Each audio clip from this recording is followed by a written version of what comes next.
Halo semuanya, kembali lagi bersama saya Johan di Juna Trading ID. Jadi pada kesempatan video kali ini saya akan coba bahas kembali untuk update dari pergerakan XAUUSD, dan khusus video ini akan saya buat ulang mappingnya. Jadi memang di video ini agak berbeda dengan video yang sebelumnya ya. Kalau video yang ini itu kan saya belum ada mappingnya, karena video-video biasanya juga saya sudah buat mapping, sudah jadi mappingnya. Tapi kalau untuk video yang ini mappingnya belum saya buat. Jadi kita akan buat bersama mapping ya, baik itu area supply demand ya kan, baik itu trendline, itu akan kita buat bersama di dalam video ini. Nah, semoga dengan adanya video ini dan konsep video seperti ini, ya itu akan bisa membantu kalian ya, atau dapat membantu kalian dalam memberikan pandangan dan juga pelajaran ya mengenai area SND, ya supply demand, dan juga support resisten, dan juga cara membuat mapping. Jadi untuk video ini mungkin akan saya buat 1 minggu sekali. Ya, untuk video-video analisa harian seperti biasanya itu akan seperti yang dulu-dulu ya, atau seperti video sebelumnya. Nah, untuk video ini ya kita akan buat mapping dulu. Di sini kita akan melakukan analisa di time frame 4 jam. Ya, mungkin kita akan masuk dulu ke time frame daily. Nah, pada time frame daily ini kalau kita perhatikan memang secara volume itu masih peningkatan dari pihak buyer. Dan juga kalau kita lihat di sini dia itu kuat ya. Artinya ada merubuh semua, dan ini ada tekanan dari si pihak buyer semua. Dan untuk target daily, ya, kalau kita perhatikan secara primary resistance di daily ini, itu ada di level harga ini. Di 1808 ya. 1808. Kalau kita perhatikan ini ya kan, begitu dia breakout dia retest ke sini ya kan. Terus yang ini juga sama. Dia ketahan di sini, ini juga sama, dia ketahan di sini. Jadi untuk primary resistance di daily-nya itu ada di harga 1808. Nah, kemudian kalau kita perhatikan lagi, untuk supportnya saat ini ada di level harga 1681 ya, untuk support daily. Nah, kemudian untuk support terdekat di area daily-nya itu ada di level harga 1715 ya, 1715, dan ada lagi di 17, ini kalau dia koreksi ya. Kalau dia koreksi itu ada di 1724 sorry 1742 42. Ini untuk support-supportnya dia kalau kita perhatikan dari si daily. Nah, kemudian kita masuk lagi ke time frame yang lebih kecil. Ya, karena kita tahu nih di daily itu juga trennya masih downtrend ya kan. Di sini trennya masih downtrend. Ya, jadi di sini ada trendline daily-nya ya. Primary trendline-nya warna hitam ini. Kemudian untuk trend ini memang kita sambungkan dari bagian atas. Dari sini ya kan. Berarti dia lagi coba untuk melakukan uji coba di titik yang ketiga ini. Nah, kemungkinan titik yang ketiga itu ada di 1808 di sini atau mendekatin 1800. Kemungkinan di sini ini kan baru kemungkinan, jadi belum tentu kejadian ya. Nah, ini berdasarkan analisa karena kan dia breakout nih. Dia breakout tanggal 5 dan 5 Juli dia belum ada retest lagi. Jadi kemungkinan besar minggu depan dia akan melakukan retest di 1800. Kemudian kalau dia nggak break dari sini, dia itu akan turun ke bawah. Jadi akan turun ke bawah. Mungkin targetnya itu kalau dia nggak break sini dia akan membuat lower low baru, dan mungkin bisa di bawah 1681. Itu kalau misalkan dia belum bisa break sini. Nah, kemudian kalau kita perhatikan lagi ya di time frame lebih kecil. Nah, kita udah tahu nih bagian trend lainnya. Kita perhatikan lagi time frame lebih kecil. Dan untuk time frame lebih kecil di sini di 4 jam ya, kita untuk mencari area supply demand-nya dulu. Nah, kita udah tahu nih primary support ya kan. Primary support ada 3, terus ini primary resistance-nya. Nah, kemudian kita itu cari lagi yang namanya supply demand. Nah, di sini terdapat area supply.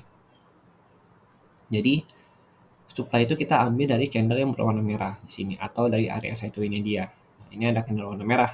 Ya, kita pakai candle merah yang sebelah sini. Nah, ini kita ambil sebagai area supply. Lalu kita tandain nih. Ya, ini kita tandain supply 4H. Oke, berarti kita tahu nih, oh ini ada ya supply 4H dia, atau bisa dikatakan ini sebagai area fresh supply-nya. Karena baru diuji nih sama dia tanggal 29 Juli kemarin kan. Nah, kemudian karena dia belum ada rejection, tapi sini terjadi yang namanya penurunan volume di area supply ini. Ya, berarti area supply ini cukup kuat menahan harga si XAUUSD ini untuk naik ke atas. Nah, dari sini kita bisa lihat untuk next move-nya, ya kan. Kita tandain supply 4H di area 1765, ya kan. 1765 sampai 1772.7.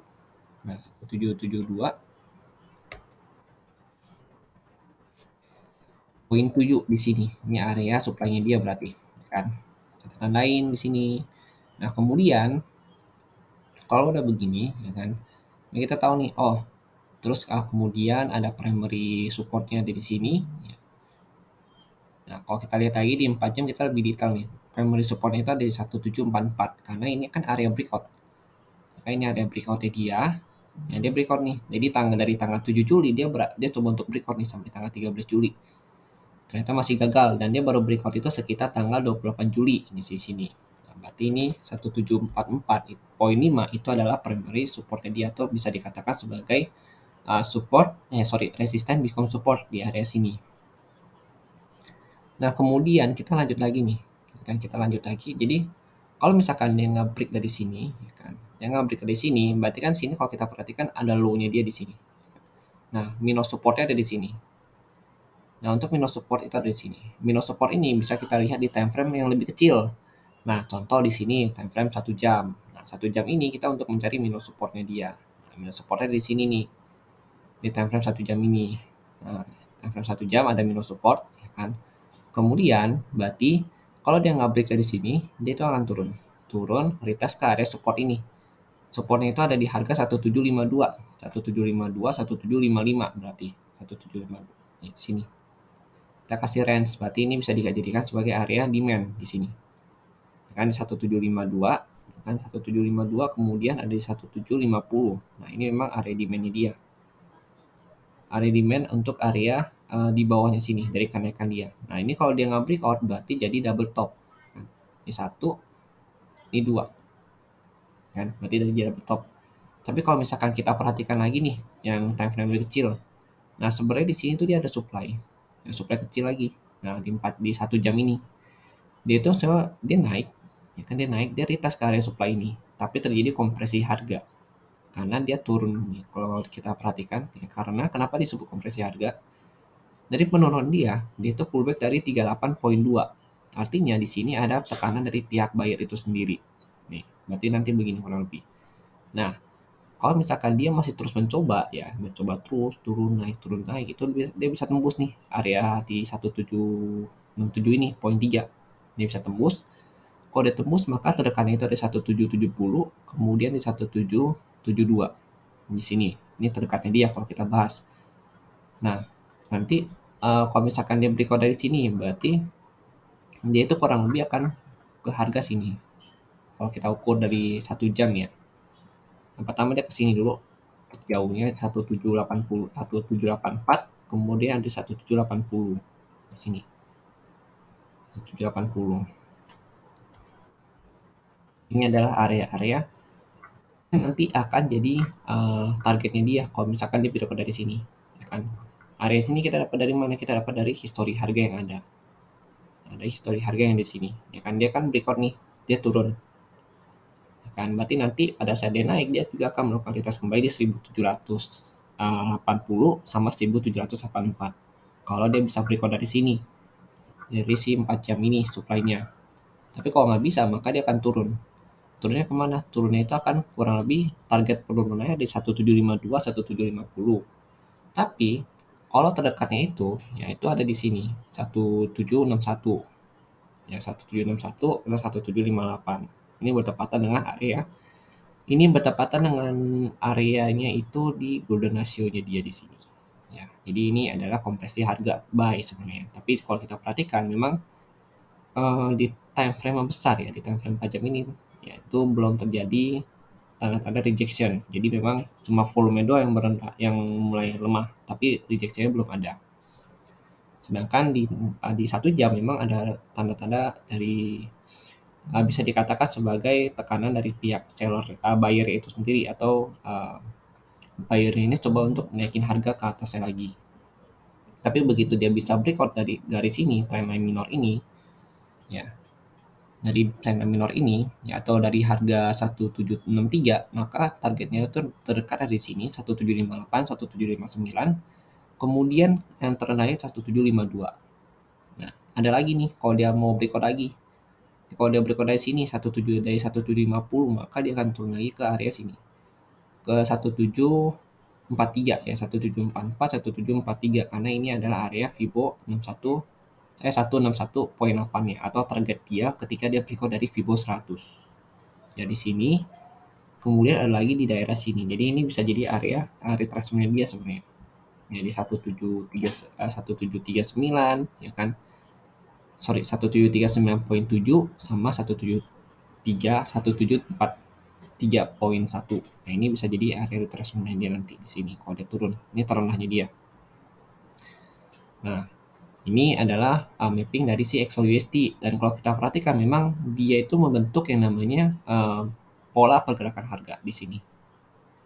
Nah, ini ada polanya dia. Polanya. Di mana polanya? Kalau kalian perhatikan di sini, ya kan. Yang pertama, ini 1, ini 2. Nah, ini breakout di sini nih. Jadi dia breakout di sini. Nah, dia breakout, ya kan. Ini area breakout dia. Jadi sekarang ini kalau kita perhatikan memang harganya itu ada di luar trendline-nya dia, ya kan. Kenapa disebut breakout? Karena dia tidak bisa break dari height yang ini. Dia nggak bisa break dari height yang ini nih. Ya, dia nggak bisa break height yang ini, jadi dia menciptakan height yang baru lagi. Jadi ini bukan higher height, tapi ini height biasa. Ini higher height. Ini higher height. Ini height yang pertama. Ya. Jadi ini kan height yang ini ya, yang ada di poin 1 itu, yang poin 1 sini itu di break nih. Ini kan height-nya di sini, ya kan. Nah, height yang ini tuh di break sama poin yang kedua. Ya, poin yang kedua di sini. Kalau kita perhatikan di sini, ya, poin yang kedua di sini. Kemudian poin yang kedua ini dia akan ada height lagi nih, ya kan, di sini.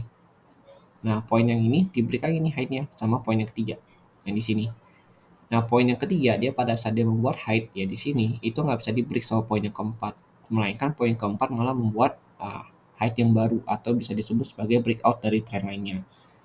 Maka dari itu pergerakannya itu sebenarnya cenderung untuk turun atau koreksi dulu, tapi tidak untuk kemungkinan besar kalau di time frame 4 jam ya kita lihat dia bisa naik lagi, dan targetnya itu bisa di 1770, 1772 baru dia turun, atau dia breakout dari 1772 kemudian dia naik ke 1780 dan 1784. Ya, itu untuk targetnya dia. Tapi kalau dia gagal breakout dari sini, maka targetnya itu ada di 1752, 1750, dan kalau dia breakout dari 1750 dia akan ke 1743 dan 1739. Itu terendahnya dia. Tapi kalau misalkan lebih dari itu, ya lebih dari kenaikan atau penurunan saya sebutkan di sini, berarti itu ada news atau ada sentimen publik yang harus kita teliti lebih dalam. Nah, itu nanti akan saya update di channel Telegram Juna Trading ID.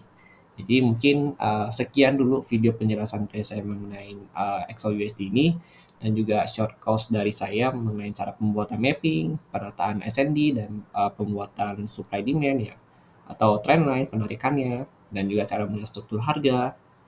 Jadi memang mungkin ya nanti minggu depan ya akan saya buatkan lagi video seperti ini. Jadi jangan lupa stay tune di Juna Trading ID. Oke, terima kasih dan sampai jumpa pada video berikutnya.